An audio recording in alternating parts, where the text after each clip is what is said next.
భారతీయ జనతా పార్టీకి వాస్తవంగా ఎలక్షన్లో బడ్జెట్ అయిపోయాక తాంబూలాలు ఇచ్చేసాం తన్నుకు చావండి అన్నట్టు వదిలేదు. గత 10 ఏళ్ల నుంచి ఓ సంప్రదాయం ఇప్పుడు 11వ ఏడు కూడా కొనసాగించింది. ప్రతి రాష్ట్రానికి కేంద్ర మంత్రులు వస్తారు, కేంద్ర మంత్రులే వస్తారు. ప్రతి రాష్ట్రంలోని వివిధ నగరాలకు ఒక్కొక్కరిని పంపిస్తారు. వాళ్ళు వచ్చి అక్కడ ఉన్నటువంటి విద్యావంతులు, వ్యాపారవేత్తలు, పారిశ్రామికవేత్తలు వాళ్ళతో మాట్లాడతారు.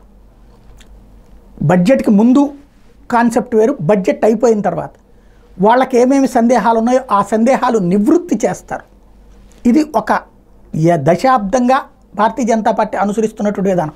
ఇదివరకు వెంకయ్యనాయుడు గారు కూడా అట్లాగే వెళ్తూ ఉండేవాళ్ళు మంత్రిగా ఉన్నటువంటి సందర్భంలో.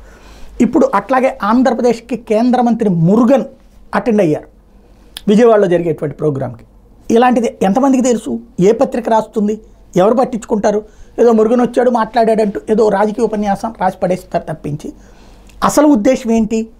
బడ్జెట్ సందర్భంగా అర్థం కాని అంశాలు ఎవరైతే ఆ బడ్జెట్తో ముడిపడి ఉన్నటువంటి వాళ్ళని వచ్చి వాళ్ళ సందేహాలు అడిగితే నివృత్తి చేసే కార్యక్రమం. యాక్చువల్గా బీజేపీ వాళ్ళు ఏం చేయాలి? తెలివైన వాళ్ళు అయితే దానికి ఒక భారీ కార్యక్రమం పెట్టి అందరినీ పిలవాలి, ప్రజలందరికీ ప్రకటన ఇవ్వాలి. పాపం వాళ్ళు ప్రకటన ఇచ్చినా వేసేవాడు ఎవడో ఉండడు, అడ్వర్టైజ్మెంట్ వాళ్ళు వేయలేరు, ఆర్థిక స్తోమత లేదని చెప్పేసి.